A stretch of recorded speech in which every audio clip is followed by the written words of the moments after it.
What the heck is that? We are live. Hey, everybody. Welcome to Friday, beautiful 20th of August, 2021. Hope you're having a good summer. This is the Red Carpet Show. You didn't just stumble across this show, did you? You know what it's all about. Yeah, what are you new? That's Toronto Mike over there. Right there. And I'm Mark Hebsy, and welcome. Today, we're going to talk all kinds of shit. What happened to the Blue Jays? It's just so crazy how things can look so bright and rosy and, 52% chance of making the playoffs. And then, they just shit the bed. I got a buddy who says that the wild card is, he won't call that the playoffs. He says that's a play in. So like whenever I say, he's not wrong. Yeah. So when I say, we have a chance at the playoffs, he's like, are you calling the wild card? He doesn't like that. Because they were in the postseason last year. Yes. We played. All these players, almost all of them, have postseason experience. Right. The fact that they lost the 2 games in Tampa because of the weird schedule last year, and in the first round you had to play on the road if you were the second wildcard team, blah, blah, blah. But yeah, it's looking, dire. We're going to talk about that. We're going to talk about Shohei Ohtani. This is a really good argument because ever since the expression GOAT was popularized, it's an ongoing discussion in every sport, in every business probably. Who's the GOAT of, Microsoft? Would that be Paul Allen?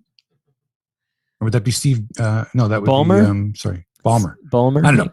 Owner of the these inevitable comparisons, which just make sports so much fun. Is Shohei Ohtani the greatest player ever based on his 5/6 of the season so far? I mean, the fact that he can pitch and hit with equal aplomb is incredible. It's incredible what a runaway MVP this gentleman is. Like that, there's no discussion about anyone else. Like it's just completely obvious. I want you to think about this, Mike, and those listening to us now. Find me a player who had a season like Vladdy's having. Let's assume he's around these numbers at the end of the year, who never got an MVP vote that season. Like who had a phenomenal year in any other year and got 0 MVP votes, because that's what's going to happen to Vladdy this year. And we're going to talk about that. I don't want to get into it too much here, but I want you to chime in on this, because when we get to that discussion, I'd like to hear from you.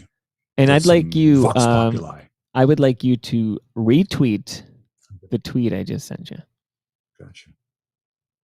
Toronto Mike has sent me a tweet. Yes, he has. You never know what Hebsy Man will say next. I find out when you do. Join us live on Hebsy's YouTube page. So there's Mike's tweets. Wow. What do you think of that? That's heavy, man. That is heavy. I find out because I got a lot of comments that you were on fire last week because you were locked and loaded with some interesting takes last week. All right, here I go. I think I had some. Yeah. I was also at the tennis last week. Right, I saw those photos. So my first appearance in crowds and no problem. No, I know. Plenty of social distancing, physical distancing, lots of room between people. Everybody was respectful. Most people didn't wear their masks once they were sitting down, which was fine. That's how I felt at BMO Field. And I'm going to, not this Saturday, but next Saturday, I'm at Blue Rodeo at Budweiser Stage. You're going to a live concert. Now, are the guys in Blue Rodeo going to be wearing their masks on stage? I hope not. I don't know. Okay. No more COVID talk on this show. Is that an official word? I feel like we should be like authentic. Like if it comes up, it comes. Well, we are authentic. There's my talk on COVID. I want to talk sports. Okay. Well, the red carpet show is where all the COVID talk goes. Yeah, that's it. Exactly right. I'm going to get into. I don't know if you ever heard of a guy named Pistol Pete Reiser, but I'm going to make a comparison between him and George Springer, who I'm really pissed at. I was pissed at earlier this year, and I realize it's for the same reason. That he's being selfish.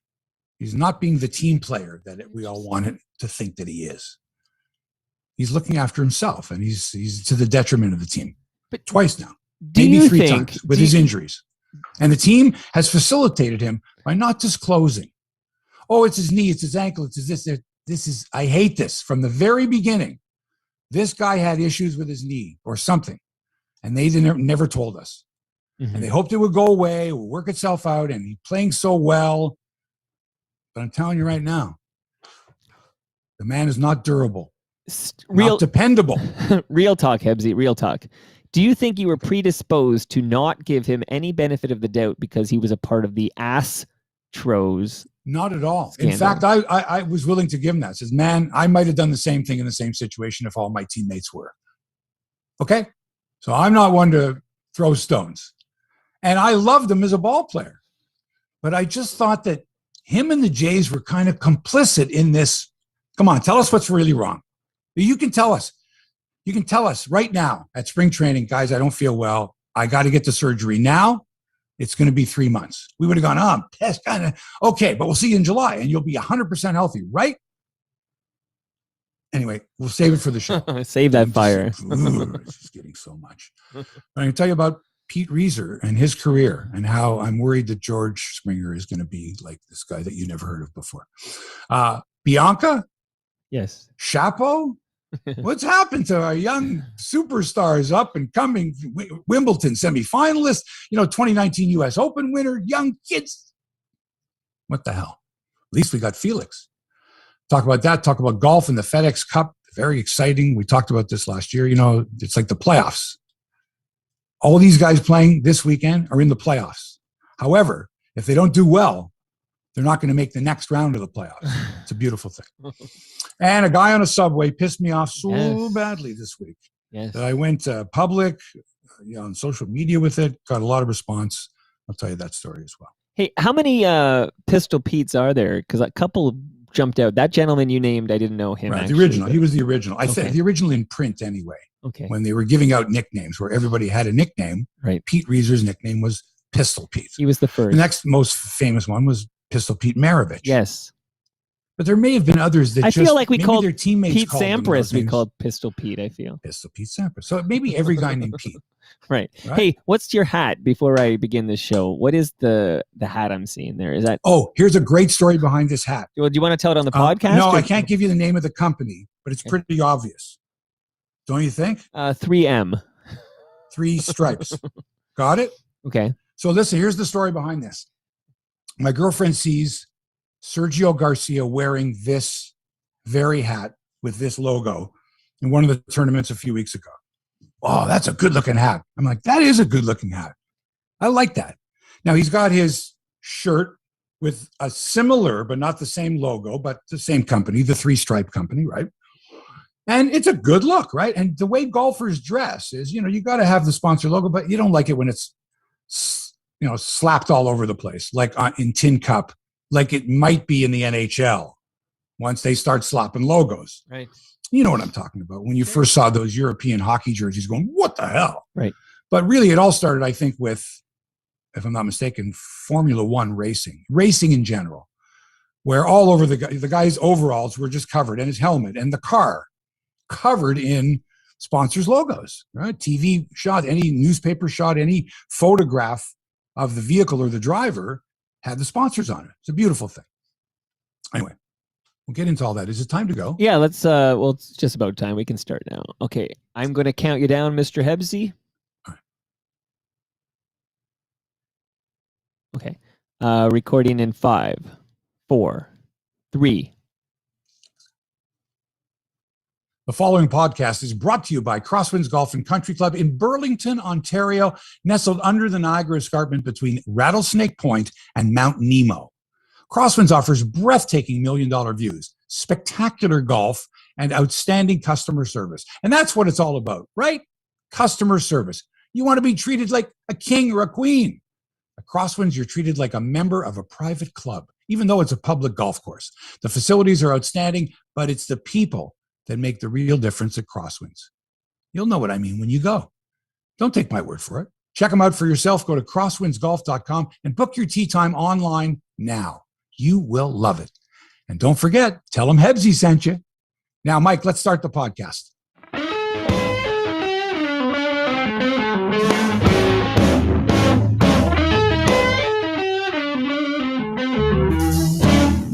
I never get to hear the whole song.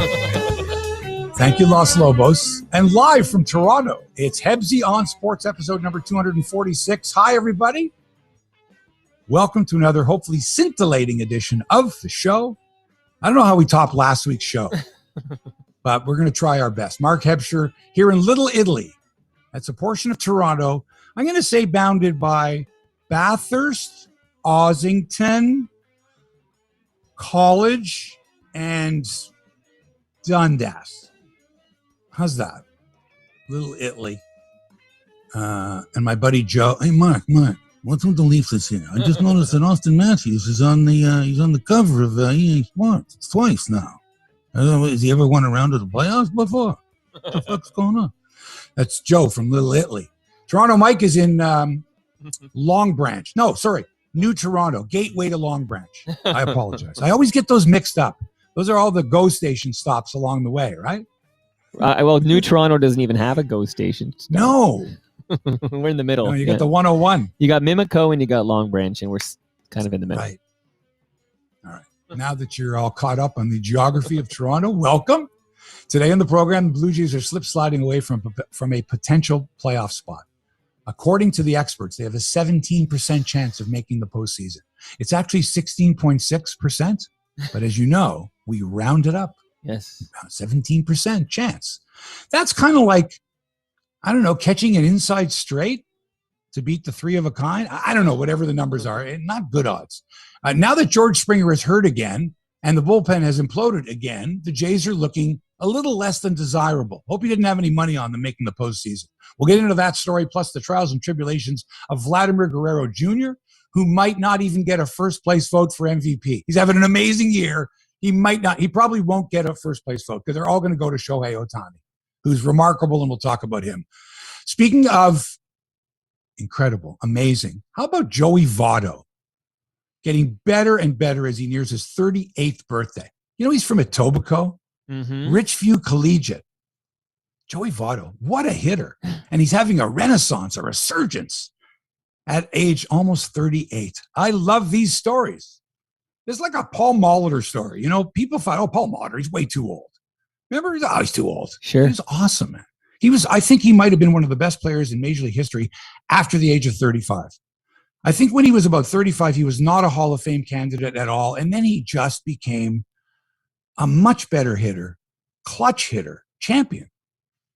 If we remove those who dope, yes.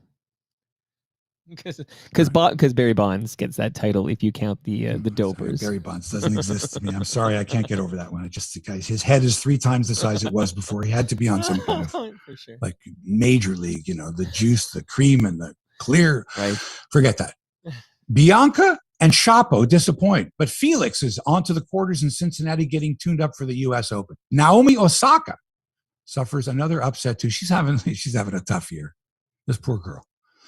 Josie Altidore announces on Instagram that he's had knee surgery. Kind of weird. Didn't hear it from the reporters. It's from his Instagram. Oh, here's me in a cast. I had surgery this morning, by the way. Oh, do you think the season is over? Like, wasn't it a long time ago for TFC? I mean, they've fallen off the map. I haven't paid much attention to them at all.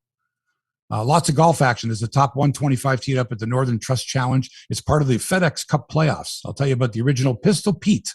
And why you should never underestimate me if we happen to meet on public transit. Wow. First up, let's say hello to the man who has the smoothest balls of anybody south of Bloor Street. It's Toronto Mike.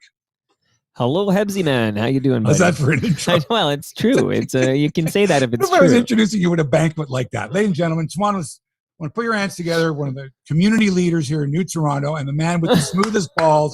Here he is. It's a dream come true. And happy birthday to your lovely wife. 35, Monica is that right? It's a milestone birthday. I'll leave it at that. But she's Cradle robber you. Not necessarily 35, but you're not far off. Let's put it that way. But happy birthday, Monica. Happy birthday. She's got to put up with you, man. She should get a medal.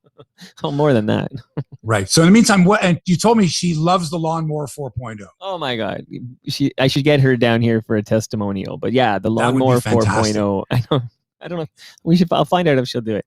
But Lawnmower 4.0, it's super easy to use. You use it too, right, Hebsy? I mean, your balls are yesterday, man. Are thanking you as well. Because I went for a nice bike ride and it was super hot. And it's got to be clean down there. And It's got to be fresh down there. You don't want tugging. I got to have the ball toner, right? You know, and I got to have the ball deodorant, the crop reviver toner. Man. I love my boxer briefs. Everything about Manscaped is great for me, and it will be for you too. If you have any unwanted or unsightly, material south of your border, okay, below the waist, grooming at its best, manscaped.com. And if you use the promo code Hebsy on checkout, HEBSY, 20% off and free shipping. Come on. Get out of Let here. me wet my whistle. Help me out. Help out the show. Manscaped.com. All right. Mike and I would not be talking about it this way in such glowing terms, right? Unless it was a great company that had great products. We eat our own dog food here. Right. Well put. Now, I don't know how to put this any other way. Well, first of all, Otis update. Saw him yesterday. He's starting to bore me, this cat. No, really, he just ignores me. He doesn't seem to be interested in me. He never was. I'm getting further and further away from having any feelings for this cat. But other cats in the neighborhood I'm starting to like that have personality. I'll get into that another time. Okay, can I just say, though, there was a perfect song for that sentiment. Gautier, now that Otis is just somebody that you used to know. Shout out to Gautier. Big hit. Good one, Gautier. Yeah, someone I used to know. I don't know how to put this any other way. The Blue Jays are doomed. I mean, you can... When the weather forecast says 95% rain, you can look through that little, and it might not rain on us. Or if it does, just a short little sprinkle and we'll be fine, and the backyard barbecue will be okay. And we won't have to cancel golf. But this team's doomed. The clouds are getting thicker and darker on a daily basis. Doomed to finish out of the playoff picture, the postseason. What are we calling this now, Mike? Is this officially the playoffs if you make the wild card? See, I say that is the playoffs. I have a buddy, Chris Cooksey, shout out to Cookie. I would say so too. Who says that that's a play-in, and he doesn't call that the playoffs, but that's on him. I think it is technically the playoffs. Now, was he the same guy who, when they went from just having an American League pennant winner facing the National League pennant winner for the World Series, when they went to divisions, did he go nuts then too? He's a traditionalist, right? I don't know. Okay, listen. Whatever. The postseason. They're doomed. Currently, Toronto listed at 16.6% to make the playoffs, according to Fangraphs. We're calling it 17%, right? There's a chance, right? Right. The problem is, less than 2 weeks ago, they were over 40%. That's not good. Here's what happened. Let me recap here. Even before George Springer foolishly attempted a circus incredible highlight reel catch and fucked up his knee. Oh, sorry, his ankle. No, his quad. No, his Achilles. Oh, God, all of them, none of them, his groin, his oblique, everything, whatever lower body injury the Jays want to call it, and they've been stumbling over themselves. Oh, he's going to be fine. I don't know what to say. Don't they sound like a bunch of bumbling idiots? I mean, I feel bad for Charlie Montoyo. It really does. He's in over his head in more ways than one. Charlie, don't say anything. It's all positive about George Springer. Okay. Got it. No, George came into my office and he was dancing. He was doing actually the tango and said, I can play this weekend. No, he didn't. No, he didn't. You're lying. You're covering up. His knee has been fucked up since spring training, since they got him. Why do you think they got him for $150 million? There was something wrong there. I'm convinced of it. And they said, everything will be okay. He had arthroscopic, or he didn't have it, or they rehabbed it. Because that's what usually happens with athletes is, oh, no, we're going to rehab it. We're not going for surgery, right? Because we don't want to go on the free agent market being surgically repaired George Springer. But if you look at his last few years, he has not played a complete schedule. Anyway, he foolishly attempted this catch. The Jays were already struggling, okay? They split with the Angels on the road. They were losing 2 of 3 to the Mariners. Flamed out in D.C. after Springer went down. And right now, they got to jump 3 teams in order to get the final wild card spot, the play-in spot, whatever the fuck you want to call it. You got the Red Sox. Maybe they'll lose every game from here on in, and the Jays will overtake them. You got the A's. Probably won't lose the rest of their games. And you got the Mariners, who are surging in their game and a half in front of Toronto. So there's 3 teams you got to jump to get that last playoff spot, which is, by the way, you're the road team for that one game, that one playoff game, one and done. Right. Man, and who do you start in that one game? How do you set up your rotation for that one game? Oh, my God. My brain's going to explode. The Red Sox, the A's, the Mariners. I mean, can all 3 of those teams go for a shit while the Jays play 650 baseball? Probably not. But you got to start somewhere. somebody, I'm trying to think who it was. Oh, I think it was Ben Ennis on The Fan. Shout out to Ben. Came out with this thing earlier this week. If the Jays can go 12-0 against Baltimore, right, and 5-0 against Washington, like all the shitty teams they were going to play, yeah, right? If they can like run the table against all these teams, then they only have to play 500 against these teams. And if it was like an impossibility, it was actually pretty funny, you know, because it's people are going, listen, Baltimore sucks. If Baltimore's lost 15 in a row or whatever, the Jays can easily sweep all 10 games or however many they got left. Like that was like a given, like check mark, check. And any baseball fan knows that a terrible team will beat a very good baseball team, you know, 1 out of 3 times. Like this is just baseball. Right. So now we look at the schedule and go, okay, they're going to win 2 out of 3 is not going to be, going to sweep them. And they got the Tigers in this weekend. The Tigers, a team that blew a 52-run lead yesterday against California, right? A team that's capable of giving up runs every single inning. And the Jays are expected to sweep this team. And if they don't, then they're not on their way to winning 10 in a row or whatever they need to do. And then they got the White Sox for 4, who are a fantastic team. Oh, my God. Now, the other thing is about Springer is I just think he's just selfish. I just think that as he's going up to try to make this amazing catch, which wouldn't have been a game-saving catch. I mean, let's face it, you want to stop an extra base hit. But I mean, at some point you got to go, man, that could be dangerous. You know, should I let the ball drop and maybe it's a double or triple and a couple runs score, or should I risk twisting my ankle, Achilles, knee, et cetera, or smashing into the fence, getting a concussion, whatever it was. But I got to make up for it because he's thinking this while he's in the air because I fucked up all year and I've been on the disabled list, the injured list that's twice. Full effort. I've got to make this catch now to make up for it. That's full effort. I mean, it's tough for an elite athlete to kind of pull down the throttle. Like essentially, you give it your all. Like, I don't know if you think that's selfish. Go back what we just said. Like so you're telling me an elite athlete has to know when to not give 100%, like when Correct. that hurts the team in the moment.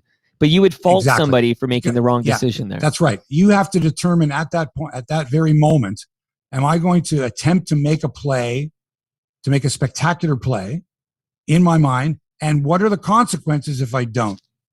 Dude, it's like running across the street between traffic. You're hoping like hell that the guy in the far lane isn't going over the speed limit, or you're done.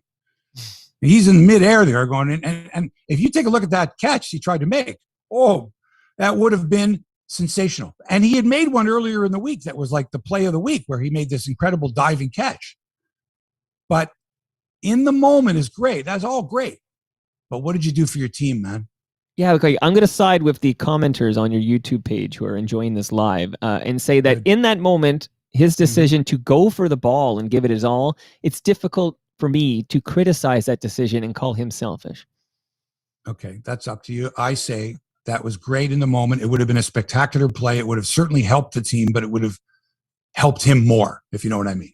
In hindsight's 2020, right? Like if he, you know. Well, I'm just saying, but as a professional and as a team player, or supposedly a team player, guy looks at the dugout, he looks like he wants to be part of the team. He's not grousing or sitting there like, upset and pouting because, he's collecting his $150 million and not playing. I get it.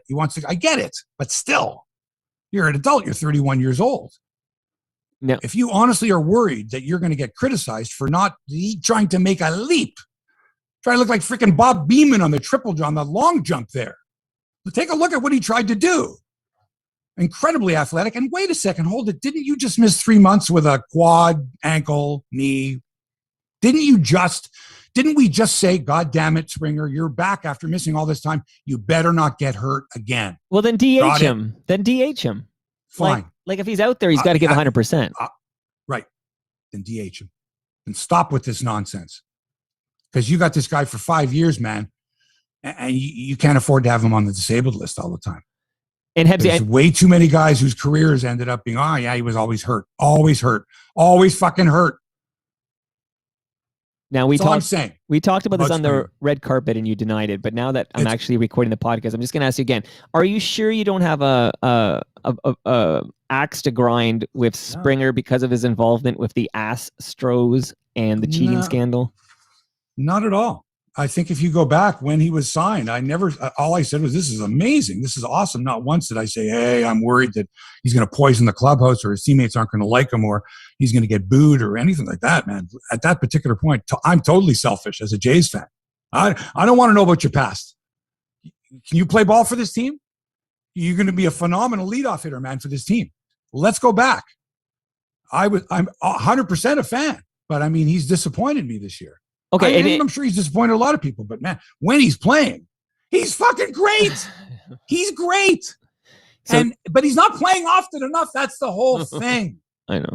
So just to clarify, though, what if it was Vladdy? What if he came off the DL and he was fucking fabulous for a month, 6 weeks? He's carrying the fucking team.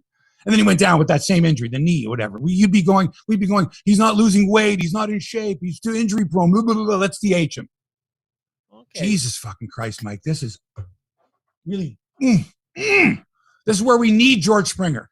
This is like when Yastrzemski carried the Red Sox on his back for the entire month of September and got a team that was like 100-1 into the World Series. Yastrzemski carried the team on his back. Can't Springer do that? Of course he can. He did for 2 weeks or 3 weeks. Am I right? You're correct. Absolutely. Okay. All right. And this whole thing, the day after he goes down, Charlie Montoyo says, oh, no, he's fine. And I'm sorry, I don't mean to be making fun of Charlie's Spanish accent. You have to understand something. I'm not a racist. I'm not Jack Morris. I'm not stupid like that. This is a podcast. This is kind of the way but I mean, I kind of like Charlie's lilt, and I'm pretty good at mimicking people. I was going to ask you about that. Mimic. I took a note, actually. It's not racist. I'm a mimic. So you're imitating him. You're not mocking him. Not at all. Not at all. Because Charlie, I like the way he has a very soft... Do you know what I mean? Well, when I heard you do it's engaging. I like it. I hear you. I tend to speak that way sometimes when I'm with people. Do you know, have you ever done that? You've gone to a foreign country and you end up wanting to speak with the correct accent, with the proper pronunciation. Right. Do you know what I mean? You don't say bonjour. You go bonjour. Right. But Hebsy, it is interesting, okay? Because you imitated Joe in Little Italy, and I thought nothing of it. Yeah, right. He's a character. But you're Charlie. I actually had a moment. I took a note of like, is it okay to do that? You're overly sensitive. I got it. You're overly sensitive. And you have to understand another thing. When it was acceptable and part of culture, however many years ago, I did it on television. And no one complained because it was done for fun, to mimic as opposed to make fun of. I think, and it's hard to look at someone's intent and say that their intention was to piss you off or to prove that they're racist. But anyway, but it's fair. I know. Last note on that though. But I do like. But Mike, I love the way he speaks. I do, and I think I do a pretty good Charlie Montoyo. So when he's explaining, look, man, that's like Ricky Ricardo, man. I'm sorry, and it's not being racist. So I'm not sorry. But I'm not racist. If this was a terrestrial radio show, would you? I couldn't do it. Of course not. Oh no, I wouldn't. It's interesting, right? It's interesting. No, I wouldn't think of it. But that just goes to show you that the restrictions, put on, like, viewer complaints or listener complaints are huge. Canadian Broadcast Standards Council slap you on the wrist. You call the radio station, the little writers, we've gotten a complaint from a listener who's, and here's, we got the transcript of the tape. We've listened to it. Not here. So, I love, and if I meet Charlie Montoyo and he says to me, Mark, I don't like you trying to imitate me. I'd say, Charlie, we've never met before. I think you're great. Like, you seem to be a very nice guy. I don't think you're a great baseball manager, but I love the way you speak and I enjoy mimicking you, but not to make fun of you. Right. To be able to prove that I can do it. That's about it, man. So Charlie Montoyo says, George is fine. In fact, George came in and said, I'm good. And maybe I'll play this weekend. I'm good. Okay, and you're like, all right, that sounds good. And then the next day, his quote is something like, "Well, we don't know if he'll be back this season." Like, wait, what? Rewind this. You hope to have him back. It's like, I hope to have him back before the end of the season. Whoa, what the hell? And at first, I thought, well, maybe his English isn't as good as I thought it was, and he meant to say something else. He didn't mean to say, we hope to have him back before the end of the season. He must have meant something else, but he didn't. So that's a huge turnaround. That's a 180 in one day.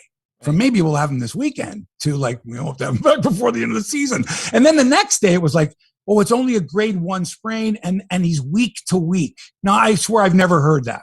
In the NFL, I've heard that. But I've never heard week to week. Right. He's either day to day, he's going on the 10-day DIL, whatever. But this week to week thing is every Monday you can check. Don't talk to me Thursday. Don't talk to me Monday. I'll let you know. Okay. Now, on a Monday, does it have to be, I'll talk to you next Monday? In other words, this week is gone? Or can we check in with you Thursday to see if this week might be the week? Oh, God. And now, the other one is Alek Manoah. You know, this is a weird one. It's puzzling, and not a lot of people have talked about it. It's very mysterious. He throws 53 pitches. All right, I gave up 6 runs, but still, only 53 pitches, and he leaves the game. Now he's down 7-1 or whatever. But really, 53 pitches. He threw 114 pitches the week before. Charlie left him in there, 114 pitches, and then he got pissed off. He was pissed that he got pulled in after 6 2/3, that he couldn't get the third out of the 7th inning. But he was at 114. I'm thinking, this guy's thrown a total of like 62 innings in the major leagues. 114 pitches is a lot. Let's see how he responds. But what I didn't know, and I don't know if anyone did, was he suffered a family tragedy before he went out. I think before he went out and pitched that game, his head was not in that game. That pickoff that he tried was not he was somewhere else, man. That was just, Vladdy wasn't ready for it. It was just, and so we find out that Tim Meza had been recalled. They had contacted him earlier that day or the night before and said, we got to get you to Toronto, right? Or to Washington, sorry. Because you're going to take Manoah's spot on the roster, because once Manoah's start is done, he goes on the bereavement list. You take a spot on the roster. Weird, because the team didn't say anything. But the timing of it was strange. So you're thinking 53 pitches, man, like, why not leave him in there, save the bullpen? He's already down 6 runs. Let him learn. 80 pitches or whatever. You're thinking, well, 53 pitches, it's got to be his arm. It's got to be tired because he threw 114 the week before. Maybe not. Maybe it was because he was told maybe hours before the game, someone died. Oh, shit. I'm supposed to start today, man. He'd want me to do it, or not he, whoever the loved one was that passed, would want me to start this game, right? I'm ready. I'm prepared to start this game. Let's go out there. Right. And it could have just been like he's in a fog, the poor guy, right? So we don't know enough about that. But still, doesn't that go through Montoyo? Like, shouldn't Montoyo have said, oh, by the way, Alek found out that somebody passed away and he's on the bereavement list, and we've called up Tim Meza and we knew about it this morning. We didn't want to say anything because he was pitching. And maybe that's why he only lasted 53 pitches. Well, it might be personal information that Charlie doesn't know he should disclose. So correct. But still, do we want the Jays to be mysterious this way? Well, do you think the media, the beat writers and such, are kind of a little in the, like, how come we don't know this? And when they do find out stuff about the Jays, a lot of times it's from the national media, the Ken Rosenthals and the people like that. I don't know. Like, for all we know, like, it could be his best friend took his own life or something where he's, right. Very sensitive. Correct. But still, he, from what I understand, he knew about it before he took to the mound. Interesting. And we found out about it that once he had left already. The other thing is, how long is he on the bereavement list? He could come back and make a start Monday against the White Sox, a scheduled start. Right. Or he could, I think you're allowed to stay on, or not allowed, but I think they give you up to 10 days, I think. Or maybe 3 to 7 days. I think it's 3 to 7 days, a bereavement list. And then you would have to put him on some kind of injured list and free up a roster spot. Anyway, so the other thing with Charlie is, I think this is his last season at the helm, no matter what, even if he gets them into the playoffs. I think this is it. Oh. Yeah, I think he's in over his head. I believe every decision he makes to go to the bullpen seems to have been met with disaster. And he either pulls the starter too early or leaves them in too long. He's hampered by the 3-batter rule. The thing I'm most concerned about is, when you bring a reliever into the game, do you want to know if that reliever was throwing well in the bullpen? Or does it not matter how he's throwing in the bullpen? He just needs to get warmed up. Once he's into the game, it's totally different. Does he need to be throwing well? Because if he's throwing like shit in the bullpen and you're not asking, and he's going, no, I'm fine. Because no pitcher, even if he's throwing like shit in the bullpen, is going to go, I can't come in. Like, tell him I can't. Like, whatever you do, don't tell him I'm ready. I don't think a pitcher, a competitive major league pitcher, is going to go, But if he's got not good stuff, and what the bullpen catcher is going to go, and the bullpen catcher is not the backup catcher anymore. He's a bullpen. That's all he does. He doesn't have any authority. What? He's going to go over and say, he's got nothing. He's got shit. Don't put him in. No chance. So I'm always concerned about this. Do they know if he was pitching well in the pen? And if so, would they say, let's get 3 guys warmed up, 5 guys warmed up. Let's get a bunch of guys, because if he's not pitching well in the bullpen and he's not pitching well in the bullpen, let's try him. And I think that's what Charlie's hampered with. He doesn't know or doesn't care whether the guy's throwing well in the bullpen or not. Because I can't believe that these guys are throwing bullets in the bullpen, then they come out and boom, they get lit up. Do you think that's just me? Montoyo's sort of like a Kevin Malone, right? Like sort of like here for a team that can't compete, and then once the team is ready to do something, get in a real coach. They're ready. Yeah. Yes, I know. So the other thing is too, the poor guy's been hampered. And I say the poor guy because these are the players you've got. The better the players you have, the easier it is to make managerial decisions. You can make one that backfires and you can get bailed out because somebody hits a 3-run homer, all that stuff. But this dude had Tyler Chatwood on his team. This guy had Rafael Dolis on his team. Now he's got Brad Hand on his team. I mean, what are you going to do? You know, if there was a time where earlier this year, we had Julian Merriweather and Jordan Romano blowing people away, and Ryan Barucki. What happened to Ryan Barucki? Has it been 5 years of Ryan Barucki injured? Have we ever said, wow, Ryan Barucki, he looks good, man. Put Barucki in there. No, I haven't. He's been incredibly mediocre. He's been a little better than Anthony Kay. And by the way, Nate Pearson, man, threw another perfect inning for Buffalo with a strikeout. 8 pitches, 6 strikes. Let's go. What are we waiting for now? What do you got to lose now? Bring him up. Nate, you're our guy in the bullpen. 100 miles an hour. Let's go. Come on. But not George Springer. I don't know for how much longer, because George Springer, for his 3rd time this season, is on the IL. All right? He's brittle. He's injury prone. What's the opposite of durable, Mike? Fragile. Okay. You said it. Well, I answered the opposite question. What's your opinion on George Springer? I'm glad we finally opened up the vault, opened up the wallet, spent the big bucks to get a proven MVP candidate, if you will. And it's unfortunate he's been injured this year, but I don't have the same I don't consider him necessarily selfish. I think that he's dealing with some injury, and hopefully we get a full healthy season from him next year, because you're right, he's locked in for a while. So if he really wants to help the team, what should he do? If he really wants to help this team win, what should he do? Well, he's got to rehab. Go for it. Go after everything. We're back to that. Should he? You know, I'm gonna move the story up because I have to tell it right now. Okay, go ahead. And I remember my grandfather telling me this story, and I can't remember that we were watching a player many years ago who just kept running into the frickin' outfield wall. Oh, Bump Wilson. That the guy from The Natural. Remember The Natural? The guy ran through the wall. I think it was Bump. Anyway. Okay, listen. So my grandfather tells me a story of a guy named Pete Reiser, Pistol Pete Reiser. He was an outfielder, an outstanding center fielder for the Brooklyn Dodgers in the early 1940s. So in 1941, if you know anything about baseball history, 1941 was the year that Joe DiMaggio had a 56-game hitting streak. And in that same season, Ted Williams was the last batter to hit 400. He hit 406. Right. Now, those are 2 of the most remarkable records in all of sport, not just baseball. Pretty much unbreakable. From the time it occurred, the 56-game hitting streak was like, nobody's going to break that. But at the same time, nobody was going to break Lou Gehrig's streak of consecutive games played. But there's a difference. No offense, but going to work every single day, dragging your ass to work every single day to set a record is a lot different from every day cracking a frickin' baseball and getting on base. 56 games, and that's remarkable. Unbelievable. It shattered the previous record by 12 games. So anyway, during that same season, 1941, in the National League, an outfielder by the name of Pete Reiser, 22 years of age, won the batting title, led the league in triples, stolen bases, on base percentage, like ran the table basically offensively.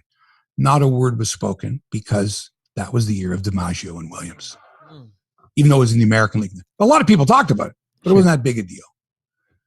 And so it just so happened that his breakout season as a young man was against 2 legendary seasons. The only problem with Pete Reiser was this. He could only play one way. And people loved this about him. He never gave an inch. He ran to first base on every ground ball. He ran everything out. And in the outfield, he did everything in his power to catch the ball. So much so that he set a record. Now, this can't be confirmed as a record, but at least 12 times in his career, he was taken off the field, carted off the field, stretchered off the field with injuries and concussions in center field. Wow. Because he ran into walls and ran into unpadded walls and fences. Did we have dove and twisted his body and did anything possible to catch the ball because he felt that anything less than that effort would not be appreciated by the fans. Admirable. Guts. Smartest thing in the world? No. Care about his body? No. Again, admirable. Team player, right? But not if you're not in the lineup and if you're hurt all the time and you're costing your team wins, then you're not that type of player. You've got to learn to dial it down. And that's not just baseball. That's in life. You know that. And this was Pete Reiser. Wow. 100% full out. Now, he wasn't doing this because he just signed a $150 million contract. No. This is the way he was. And I'm wondering if that's the way George Springer is, or George Springer is playing to justify the $150 million contract. His contract, not his relationship with his teammates or the fans of Toronto or being a Blue Jay. But he's thinking at that moment, I'm a $150 million free agent. I've got to make this catch. I've got to make the effort to make this catch. And damn the torpedoes. And then he falls awkwardly, and then the place is quiet. You saw the looks on the players' faces? Jesus Christ. He's down, man. But Hebsy, that's also what makes him great. Like, I think some players only have the two gears. Like, it's all or nothing. Flawed. And it's flawed. But he's so great. He gives 100. We love to say he gives 100%. But yeah, you're right, Mike. He's a proven commodity. Can we dial it down? Can we in the moment say, I have to save my teammates. I can't afford to get injured. I'm injury prone. Don't do it. You don't get hurt. Even if what if he made the catch, saved the game, crashed, and was out for the season? We would think differently of him because he made the catch, Mike. So the rest doesn't matter. He made the catch to save the game and was out for the rest of the season. And there you go. The hero falls. But in essence, you look and go, what a dumbass, stupid play. Put his team in jeopardy. They could have won the championship, and instead they couldn't do it without him. So interesting. That's what Pete Reiser did. He was carried off the field so many times that after a few years, he was never the same player again. The injury, but he could never dial it down. Like Wendell Clark, let's right? hope that and at different ages, this is 31-year-old George Springer. Right. Okay? Right. After twice this season coming back too soon, and tweaking an injury to the point where he missed so much time, in my mind, to do that was a selfish thing to do. Okay. May I give you a great trivia question I received yesterday that got me really thinking, and I thought it was a good one. Are you ready? Just a real quick one. Sure. Name the player to have the longest Major League Baseball career entirely with the Toronto Blue Jays. So you're talking about the guy who played for the Blue Jays the most years, and that was the only team he ever played for. Correctamundo. Man, that's a good question. It is a good one, right? Because Dwayne Ward had a cup of coffee with the Braves before he came over. Yes, he did. That's right. And there's a whole bunch of examples where you think maybe that's a really good. I know. So can you answer this for me? Yeah. How many years did he play for the Blue Jays? 9. 9 seasons, and that's the only team he played for, right? Correct. That's a beautiful question. I know. I got it yesterday, and it blew my mind. Was it a pitcher? No. Good guess, though, because my first guess was Luis Leal. But then it turned out it's only 5 years he played. Like he didn't play 9 years. That's Mike, honest to God, that is a terrific question. So do you want the answer? No. Oh. You'll tell me later. Oh, okay. It's up to you. Tell me now if you want. Well, I feel I should tell so that the listener. Now, who did this come from? There's a secret FOTMDM group on Twitter, and somebody asked it there. Now this has been confirmed. This is for sure. Yeah. This is like multiple sources, or you trust the source. It's been confirmed. Yes. You trust the source. baseballreference.com confirmed it. I corroborated it. Baseball Reference is an excellent source. Right. Okay. So who is it? Garth Orge. I love it. I should know that too. Garth Orge, 9 years, the only Garth Orge and that only organization he played for. That tremendous Fabulous. that tremendous batting stance we all imitated back in primary school. Garth and his wife Patty. They were the ones who put Tom Henke up when he came to the Jays. He didn't have a place to stay. Oh, I didn't know that. He slept on the couch at Garth and Patty Orge's. And Patty called me. She says, "Guess who I've got sleeping on my couch?" Okay. I said, this kid Henke just came here, right? I said, "Oh, can I come over and interview him?" I was at Global at the time. Like in the afternoon. Amazing. Went over with the camera. Like they had to wake him up from his nap, right? Right. So his hair was all messy and all that. Super nice guy. Amazing. How you doing? And then like within a week, he was like a superstar. Okay, I love that story. But real quick is I remember, of course, 1985 AL East. I was like 10 years old, super excited to have my Blue Jays in the real playoffs. Anyway, I remember they had an interview of Garth Orge's mom, and she admitted that she was cheering for the Royals. And I remember thinking, like, how tough it must be for Garth that the mom didn't give the old, like, oh, I'm cheering for both teams. Because, of course, Mrs. Orge had a son on both. Dane Orge was on the Royals and Garth was on the Blue Jays, but she was rooting for the Royals in that series. So. Interesting. I think the Royals had been in the playoffs or close, a fair bit. They much more battle tested, playoff tested. Right. I don't know if Dane was part of those teams, but anyway, fine, Mrs. Orge. There you go. And she got her wish. I guess. She got her wish. They won it all, as I recall. They won it all. All right. Baseball this year, Mike, is witnessing perhaps the greatest season ever by a player. And I'm wondering, had it not been during a pandemic and all the horrible things that are going on in the world, what the world might be saying about this guy. Mm-hmm. If it wasn't an Olympic year and everything else, Shohei Ohtani is doing what no other player in the history of the game has done. That includes Ruth, Gehrig, any legend you want to talk about. The other night, this guy pitches 8 innings of 1-run ball. 8 innings on the hill. 8 strikeouts. I think no walks or 1 walk. And then, but he's only leading 2-1. So he's hanging on to a tight lead, and he doesn't want to give up the bullpen and all that. So now he comes up to the plate in the 8th, and he says, you know the expression, pitcher helping his own cause? It's a National League expression when the pitcher comes up and gets a hit and drives in a run or gets on base, which is a rare thing. This isn't even the National League. It's the American League where there's a designated hitter, and of course he's the designated hitter. He's not. He's the pitcher, and he's hitting in the pitcher spot, and he's leading off. And he's leading 2-1, and he's at the plate, and he hits his 40th home run of the season. So now he gives himself an insurance run, and he sets the Angels' all-time record for most home runs in a season by a left-handed batter. Wow. 40. Wow. Breaking Reggie Jackson's record. Wow. So he's just broken Reggie Jackson's record. He's breaking records by frickin' Cy Young, and he's breaking these records by great pitchers.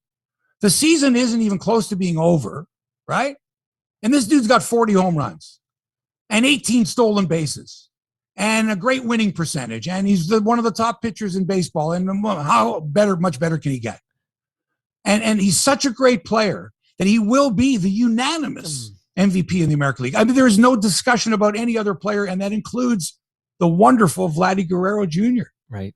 This poor schmuck, and I say that in the nicest way, with the season that he's having, and not just at the plate, he is so much better as a first baseman than I think anyone thought. Agreed.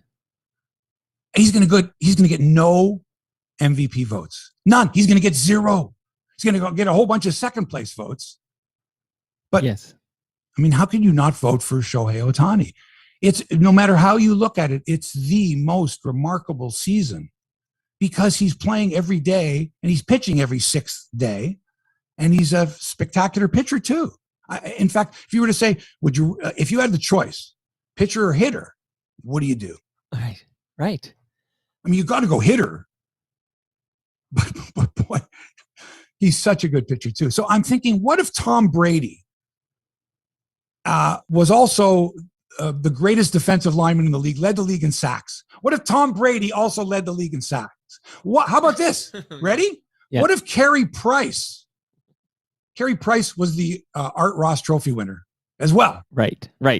Okay. Ludicrous. Now, I'm stretching it a bit here because that can't possibly happen. But in baseball, it can. You can dominate at this position and never play that position. But to play both with such proficiency, what's the word? I'm speechless on this. There was always that guy on your high school team who was like your best pitcher, but also your best offensive player, right? That's kind of a common. And he was the best hockey player. Sure, and he's a quarterback of the football player, team. rugby player. Right.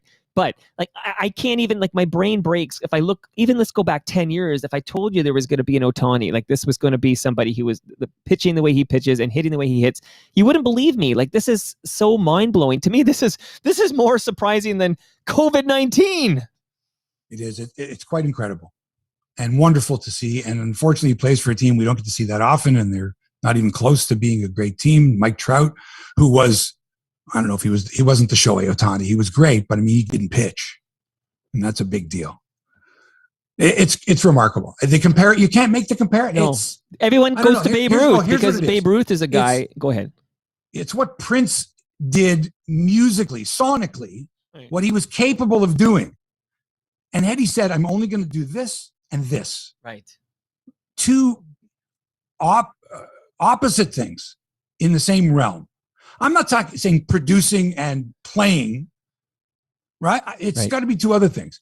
It would be like he negotiated all of the record deals and royalties and also like built the studio with his own hands that he recorded in. Right. He was that proficient at two opposite like things. A Renaissance man. Like, we're talking Leonardo da Vinci and Michelangelo and but maybe Ohtani. No. Apparently he doesn't do anything else well. Is that right? No, apparently, yeah. He just doesn't choose clothes. Apparently, he doesn't have. I was reading some stuff about he's so great at this and that, but he's deficient in some other things. It was kind of like Albert Einstein, though, where he said he didn't know anyone's phone number because he never believed in memorizing things that he could just look up in a book. Like, he spent all of his brain power on. And that makes perfect sense. If you're that good at those things, then it's okay to be, deficient in other things, other boxes. Wow. Anyway. So yeah, I love this guy. And Vladdy, poor guy. He's going to be remember Vladdy Guerrero had that fantastic season that nobody paid attention to, like Pistol Pete Reiser, like that year that everybody was paying attention to something else. Right. Okay. Joey Votto is going to be 38 years old next month. He seems to be getting better with age. I love this guy. Mm-hmm. Cincinnati Reds first baseman, Toronto native, has been on fire lately as the Reds battle for a playoff position after dropping off the past few years. Most folks thought Votto was done, but this year he has 27 homers, an OPS over 900. He had that streak going where he had, 9 homers in 7 straight games or something like crazy like that? Right. And he just had his 2,000th career hit, which a lot of people go, wow, 2,000. I mean, 3,000 is the standard. Folks, nobody's getting 3,000 hits anymore. Right. That's like 300 wins for a pitcher. Like, those days have gone. It's crazy. I mean, how many did Halliday end up with? Like so many years. 250 or something? Yeah. And he used to complete games. Those days are gone too. So. And hits, I mean, and even if the scorer gives you a bunch of hits in your career that should have been errors or whatever, I'm going to give it to him. Still, 2,000 career hits is pretty big. Is Joey Votto, Mike, is he a Hall of Famer? Great question. Almost as good as my Garth Orge question. I'm going to say when the dust settles and all said and done, I'm going to say yes. 7 times he led the league in OPS. Now, 20, 30 years ago, the voters would not have taken OPS into consideration as much. But you're talking about a guy with a lifetime batting average of over 300, well over 300, I think, and 2,000 career hits, and 7 times leading the league in on-base percentage. Shows you the value of a walk. Quite remarkable. I say he's in the Hall of Fame. I also say when he retires, if he wants, he could have his own television show, his own series. He's that glib. He's that funny. He's that clever. He's that entertaining. He's that likable. You ask any kid that's a Cincinnati Reds fan or any kid that is suffering from a disease, is marginalized, however be it. Joey Votto is the guy, man. He's amazing when it comes to connecting with fans and just being so real. Agreed. As real as they come. I hope he has. I would love to see like the Adventures of Joey, or like Joey do whatever the fuck he wants to. He could be the host of Jeopardy. He'd be a better host. He's really good. What blows my mind is that regardless of where he comes from, I would feel this way about him. He's extremely likable, which will help him with the Hall of Fame voting. I think he's going to be in. But it's mind blowing to think I'm speaking to you from Etobicoke, which for those who don't know is in Toronto. It's a borough of Toronto. I can't believe he's from here. Like that's just like, oh, come on, mind blowing. You can't believe he's from here. Okay, Why name is the second. Who's the second best Etobicoke player of all time? Oh, I don't know. I haven't paid attention, but you're right. It's great that he's Dave from Bedini? here and that he's that great. Dave Bedini would be the second one. It is. It's fantastic. But it kind of goes to show you, man. He's a Canadian and he represents Canada well. If in fact he is representing Canada, which to us, he's that's Joey Votto. I'm not sure everybody goes, hey, that's Joey Votto. He's Canadian. That's Joey Votto with the Reds. That's Joey Votto. Where someone is from is not that important. Like we didn't used to always go, Dave Steve from California. We didn't, but we're proud of him. And we should. And at the age of 38, because I thought by this time, Joey Votto was a great story. 2010 MVP. That's a long time ago, man. He had a great career. Right. But now this resurgence, this renaissance is fantastic. So any concerns at all though? Because historically when there's been this late career renaissance. Drugs? Yeah, like at least talking. I mean, even with Joey Bats, there was talk about it because we like to think that they're not. I mean, we want to think the best. We want to believe too that the testing in baseball now has become so effective that no one would be dumb enough. See, this is where Roger Clemens and Barry Bonds ruined it for everybody because now we look at those career arcs and we say, we look at it and say, oh my goodness, that makes sense. Mike, several listeners have complained about the coverage of the Blue Jays on their flagship radio station, the Fan 590. One person called the Fan, quote, a tire fire because of all their weekend programming, which is the syndicated stuff. So there's no live hosts from Toronto there. Right. And during the week, they've been running the Roger Lajoie, the ultimate utility man, from 9 a.m. to 2 p.m. And that's a long shift, dude. 5 hours, midday. That's a lot. But Hebsy, man, I should let you finish, I suppose, before I jump in here. I was just going to say that this is August. Yeah, I'm not. This is August. This is historically when the radio people go on their vacations. They get vacations too. So I think you got to look after Labor Day. If Roger Lajoie is hosting from 9 a.m. to 2 p.m. after Labor Day, it's a tire fire. No, but wait a second, man. Give some of your other broadcasters, like give Roger 3 and give somebody else a couple of hours. Come on. 5 hours is a lot to ask for someone. I know. That's a lot. As well, the station is not sending Ben Wagner on the road for the radio-only calls, which makes the broadcast really sound amateurish. And here's why. The other night, the game was on YouTube, and you had the choice between the YouTube audio, the announcers there, one of whom I like, Dan Plesac. The other dude and the other people were just annoying to me. But it's a different type of broadcast. And sometimes I like it when they get the fans involved in that type of thing, roundtable-ish. But the other night I found I wanted to pay a little more attention to what was going on in the field. And when I flipped over to listen to Ben Wagner's audio, which you can do, I found that he was behind the play that I was watching. So I flipped over to the Washington Nationals radio play-by-play. Now, these guys were at the game in Washington. Right. And, of course, their broadcast is beautiful because they're there. They can see everything that's going on, giving you a full picture. But also, between innings when there were changes, defensive changes, pitching changes, they were there. They announced it. Well, Ben Wagner never got these changes. He's watching the video feed that they're providing him, and no one's showing a close-up of the new right fielder. Or there's Valera playing second base now, and they've moved Grichuk over here. There were 3 moves that were made plus a pitching move that Ben, because I flipped back over, I had it on 2 monitors actually. And I wanted to hear whether Ben had this information. And he out loud said, I wish I had this information. And then when he discovered that it was Valera playing second base, it's Valera playing second, and he didn't know where he was in the batting order. Right. There was a double switch. Was he batting second? Was he batting in the pitcher's spot? But of course, the Washington broadcasters who were at the game knew and told me. I knew all this. So I tweeted out to Ben Wagner, Ben, Valera's playing second, batting second. So-and-so's playing left field, batting fourth. While he is on the air saying that he is unaware of these changes. And you see that makes the Blue Jays look really, really bush. I shouldn't have to tune in the visiting team's broadcast because they're at the game to get the information. It's just cheap. So let me ask the big question. Let me ask the big question. Is it really to save a few bucks? Like, why isn't Ben Wagner at all these games? I don't have the answer to that. I mean, he's fully vaccinated. He's American. He can travel across the border. There's nothing that should prevent him from going. Bizarre. But if you're telling your listeners, we got you covered, man, but only at the games at the Dome. We got boots on the ground. We got a voice there, but we can't do that on the road. Huh. And in this day and age, especially, I have to have up to the second information, which is in real time. The only way to do it. And what Ben is doing, unfortunately, it's not in real time because he isn't seeing everything there is to see. So the timing could be there, but also in the timing, it's like, I don't know who's playing right field. I wasn't made aware of the changes because I'm not in Washington. And he said many times, I'm Ben Wagner from the Sportsnet studios in Toronto. Right. You know, in other words, I'm letting you know, folks, I'm flying here by the seat of my pants, watching the game on monitor like you. I'll do my best.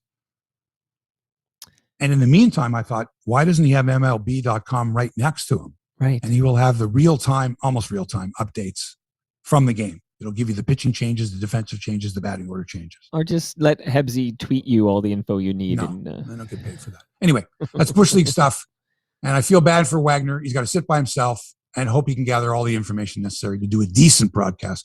And considering what he has, he's doing a good job. He's got no color person. It's all him. Right. That's hard, man. It's a tough spot. Now, Gene Velitis just says he enjoyed the YouTube broadcast because there's no Buck. Gene doesn't like the way Buck calls the game. Oh, God. Let's go to tennis now. It's been quite interesting this summer. You got the Western and Southern Open. Last week I was at the not the Rogers Cup anymore. It's the National Bank Open, presented by Rogers. Right. It's the presenting sponsor, but not the title sponsor, Mike. Let's get the corporate sponsorship things right. You want to sell an event. You got the title sponsor, right? You got the presenting sponsor. Right. You got your corporate sponsors. You got your local sponsors. You got your national sponsors. You got nonprofit sponsors. Several levels.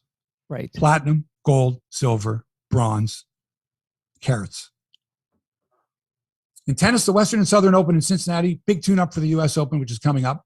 A couple of top Canadians, though, failed miserably, disappointingly in their early round matches. And I'm talking about Bianca Andreescu, the George Springer of tennis players. The fuck? It's just, she's always hurt. She's as injury prone as Springer this year. Not as proven, though. I feel Springer, well, Springer's... yeah, you're right. She's got a U.S. Open. Right. And he's got a World Series. So yes and no. But the expectations certainly are high. Okay, but I will say this because am I right? The expectations for Bianca Andreescu and George Springer are about the same? Correct. But Humble Howard likes to tell me, because he loves golf, and he likes to say, you know, because he cheered for Tiger Woods, he got to see his team win all these Stanley Cups. And I always point out the obvious, which is, if the NHL had 4 Stanley Cup playoffs every single calendar year, that's 4 cracks. It's not an equal compare. The U.S. Open does not equal the World Series. There's only one a year in MLB. It's 1/4 as valuable. Well, for you, there's only one U.S. Open a year. But you're right. Out of okay, the but so you Slam, mean majors are all kind of equal? Yeah. Okay. Anyway, yesterday or the day before, Bianca went down in straight sets to somebody I've never heard of. And she's still suffering. Afterwards, she admitted she's still suffering from her toe injury. I don't know which toe. It might be both toes. And again, knees, ankles, head and shoulders, knees and toes. It's one injury after another. Will she ever regain the form that saw her win the U.S. Open in 2019? I don't know. Very young, though. Still very young. True, but injuries, man, have derailed many a career. Meanwhile, Denis Shapovalov has been awful since reaching the semifinals at Wimbledon. You know, we forget. It wasn't that long ago. But 6-7 weeks ago, he went to the semis and he battled Djokovic. He lost in straight sets, but they were all 7-6, 7-5, 7-5, I think. Right. Like he took him. Oh, man, he played well. But since then, he lost to Frenchman Benoit Paire the other day. One of the most obnoxious tennis players in the world. Complaining, bitching, whining. Can't stand this guy. However, Shapo's buddy Felix Auger-Aliassime into the quarterfinals at Cincinnati, having beaten Matteo Berrettini yesterday. So I'm watching the TSN highlights last night. I think it's Jen Hedger, and I don't know who she is on with. I didn't recognize the other female voice.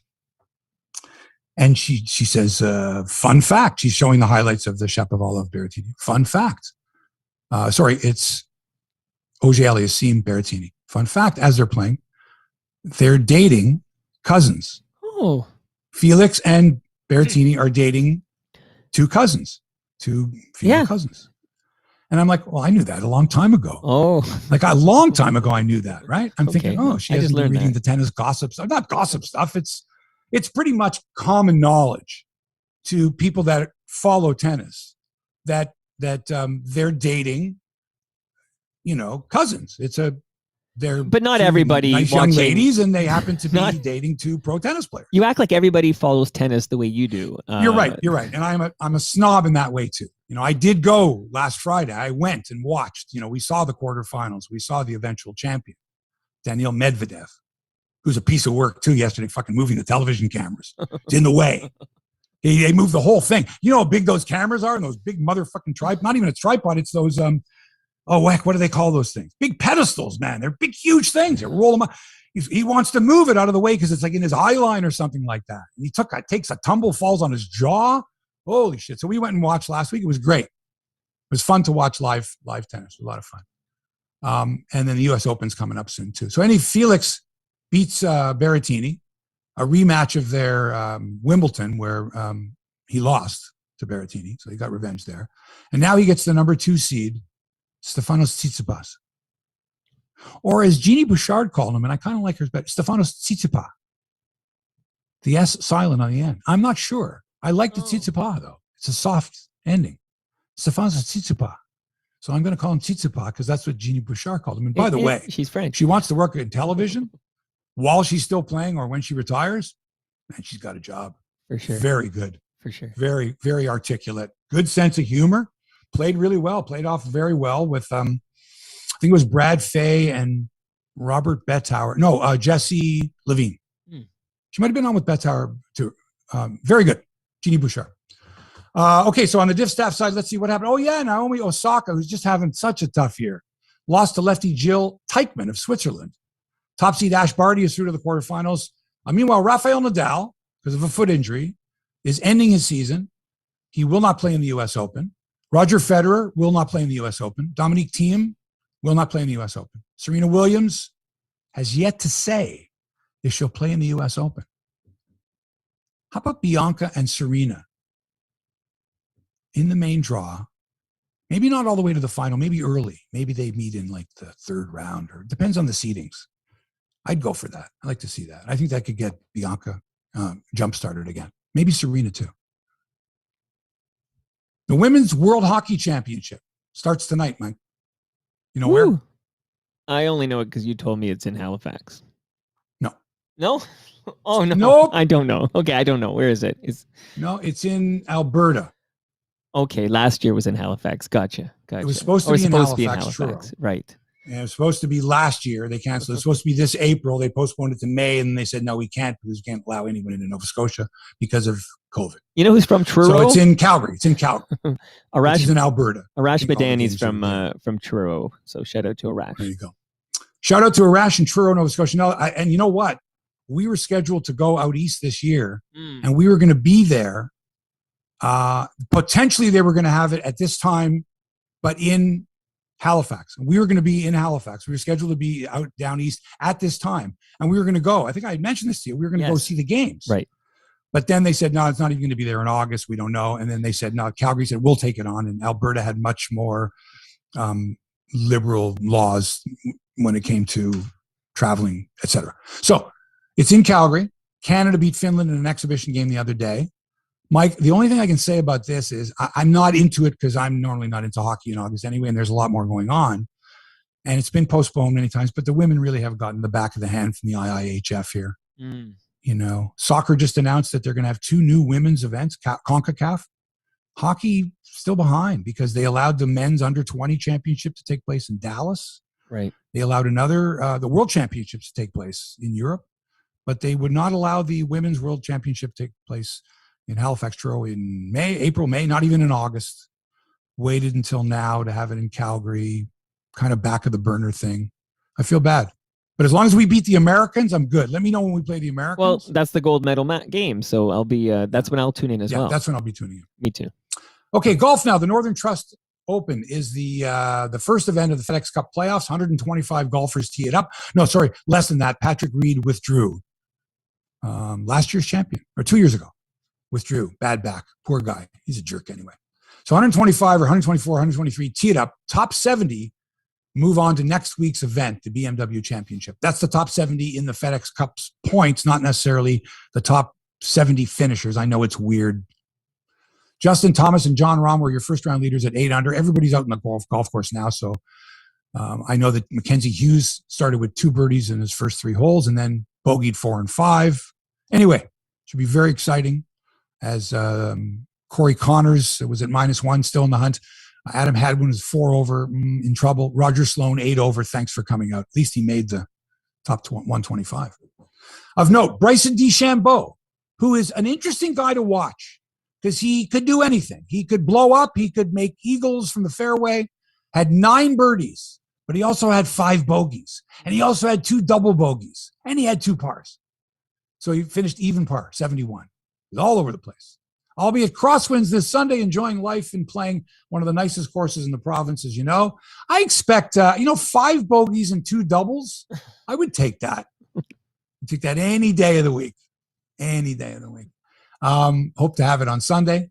Crosswindsgolf.com. Go there, book your tee time now. Tell them Hebsy sent you. Beautiful track, really gorgeous, always in magnificent shape. Your pictures from Crosswinds are always epic. Like I just look forward to seeing them on my social feeds. It looks beautiful. You know, when you live in the city, you don't get views like that very often. Well, you don't get them at all. I mean, you get nice views occasionally, a beautiful home or a nice, on the top of a hill looking down. But the views you get there of the escarpment at Crosswinds and the green of the grass versus the white of the sand, the different hues of the trees. It's quite beautiful. I can't believe go to crosswindsgolf.com and book your tee time online and tell them Hebsy sent you, okay? Hard to believe it's not some private course that none of us can afford. Like the fact you can actually, book a tee time and go to that place. It's fantastic. It was actually built as a private course. Oh. But they kind of they couldn't get enough members to play, unfortunately, for the original owner.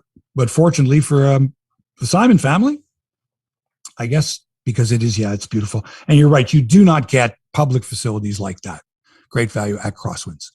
Josie Altidore. Mm-hmm. This was weird, man. He scored 2 goals all year for TFC. I think he had 2 goals all last year. He announced on his Instagram account with a picture of him in a cast that he had undergone knee surgery that morning. I didn't see anything from any member of the media. Wow. Nothing at all. Not even Beezer, an hour later or whenever they found out, from it. Holy shit. Does Beezer find out through the Instagram? Like he finds out when you find out by reading this Instagram post? That was the first proclamation. Wow.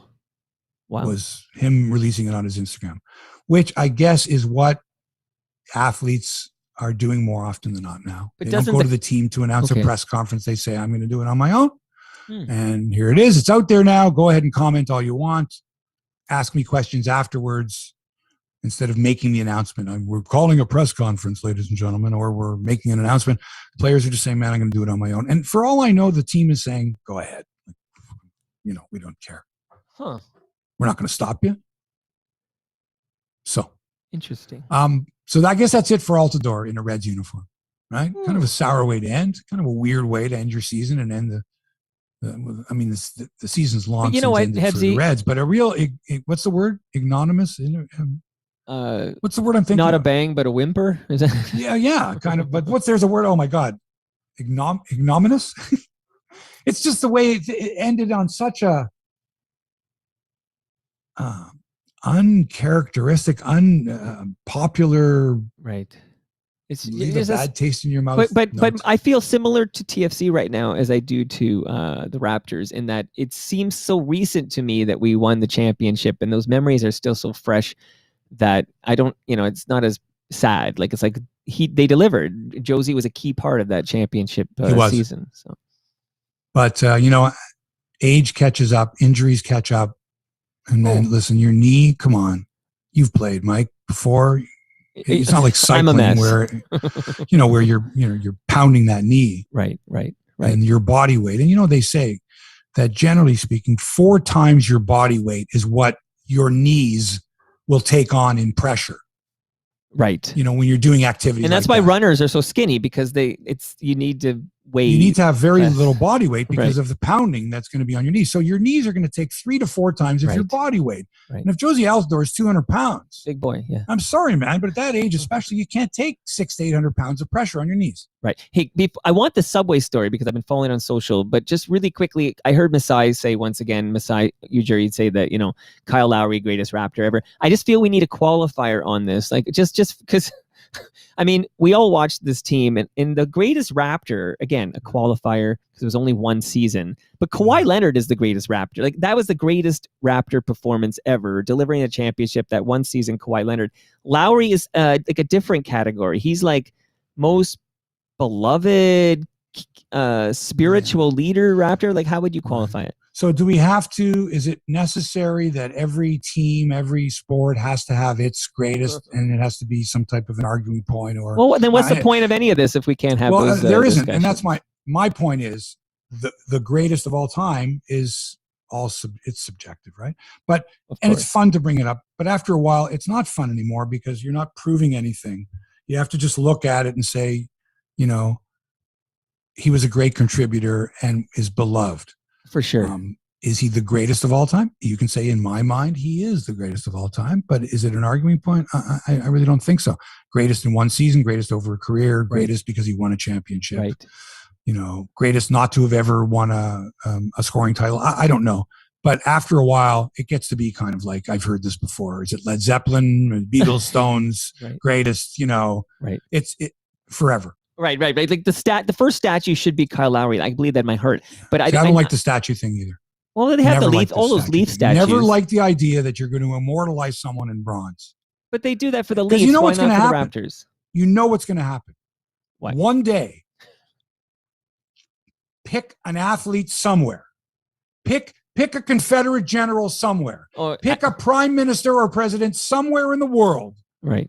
Someone's going to take that statue down. Oh yeah, you're talking about like if we had is going to be taken down. Kate Smith or General Robert E. Lee is going to be taken down. Sir Johnny McDonald's going to be taken down. Roberto Alomar is going to be taken down. That's the one I was thinking of. If we had an Alomar statue, it's just they would have taken it down. It's a statue. Think about. Come on, it's the 21st century. We have to immortalize someone in bronze. Come on. Okay, but don't go looking outside Scotiabank Arena because you'll see several people from Matt Sundin to Teeter Kennedy. I got it. So I'm on the subway the other day. And I walk in, and sitting there with his feet across 3 chairs, 3 seats, and no mask on. It's under his chin. Right. He's looking at his device, paying no attention at all. And I'm like, man, this fucking guy knows you have to wear a mask. And he also should know that you don't fucking put your feet up on the fucking seats. Okay, so that's 2 things. But the number one thing, the mask. Dude. Right. Everybody's got to wear a mask. You're not wearing a mask. So I catch his eye and I make the gesture, mask on, right? And I put my palm out towards where his feet are because I'm sitting across from him. I put my palms out like, take your feet off the seat. And I mouth the words. And he looks at me and he just looks down at his device. Now, many years ago, I would have gotten up from my seat, all 6 feet 3 inches, 200 pounds, okay, of strapping, rock hard, angry, testosterone-filled male. Right. And I would have got into his face and I would have said, please take your feet off the seats and put your mask on. I'm not going to ask you again. That's what I would have done years ago. Had I done it the other day, things would not have worked out well. Why didn't you do that? Like, what caused you to? Because there would have been a possibility that I could have been charged. Mm-hmm. Do you remember the early days of masking when people were charged with assault or what was it? terrorist something or whatever by if they took their mask off and came up and sneezed in your face, stuff like that. Right. People were doing shit like that. Sure. And you could be charged with something. Like it was more than assault. It had to do with like the public health, like endangering the public health, or it was a criminal charge that they would, eventually it went away. But at first it was like, holy shit, we can't let these people take their masks off and sneeze on purpose in front of people with masks on. Right. This was sort of the reverse thing. So I'm thinking, I can't get in this. But think of the headlines. Mark Hebscher arrested for standing up to some punk who wouldn't wear a mask on the TTC. Like you'd be a folk hero. As I'm, I've grown older in years, I've mellowed a bit, but not to the point that I was going to let this go. So I took a photo, right? And I tweeted it out. Just so happened I was on a line where you occasionally will come and be able to get contact with, the internet. I think it was Davisville Station. It might have been, but anyway, there's, where it comes. Summerhill Station. There's a few of them there, right? That you can, So I posted the picture, tweeted out to TTC Helps, which is their customer service, and said, basically with the picture, "Dear TTC Helps, please inform me as to what to do. I'm not a violent person, but my fist is clenched, and what's the proper protocol, that kind of a thing." Right. And posted it, and it happened to be again. I'm on the subway line, and I get the response, and TTC Helps writes, "Mark, violence is not the answer. Please contact TTC security. Do not attempt to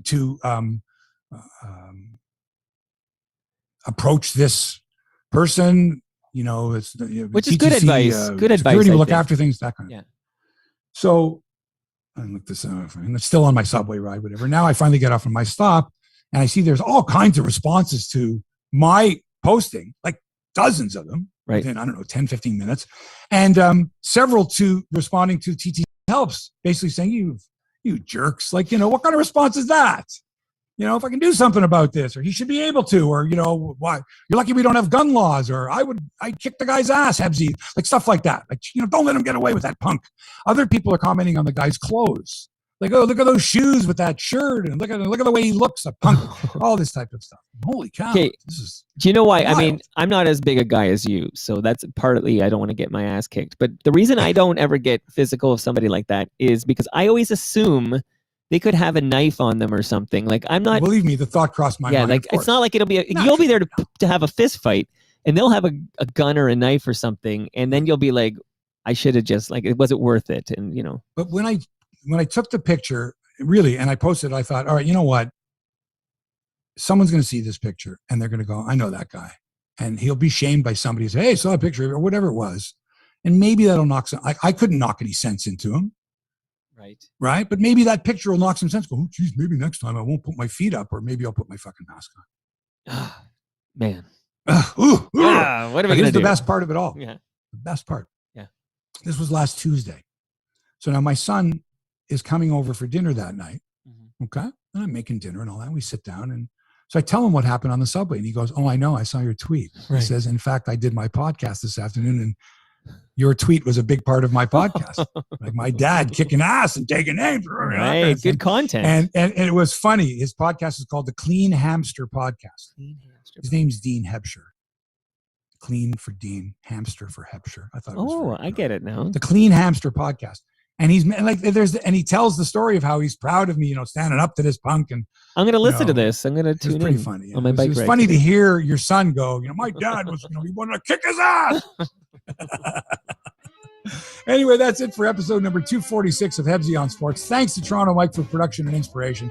Thanks to our wonderful sponsors. Thanks to you. You're the best, you guys. Thanks. Crosswindsgolf.com. Thank you so much. And manscaped.com. Get 20% off your order and free shipping by using the promo code HEBSY at checkout. Hebsy, on that note, KM in the YouTube channel has a good line here we can close with. We all need to grow a pair of groomed balls and speak up like Hebsy. There you go.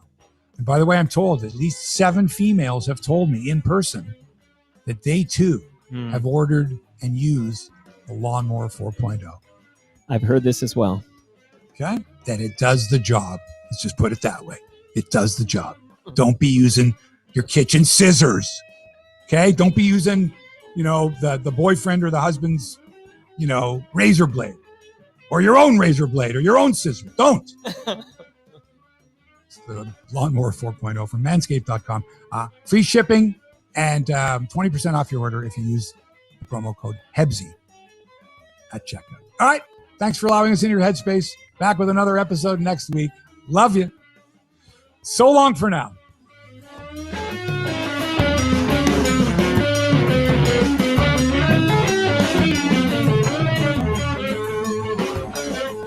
This podcast has been produced by TMDS and accelerated by Roam Phone. Roam Phone brings you the most reliable virtual phone service to run your business and protect your home number from unwanted calls. Visit roamphone.ca to get started.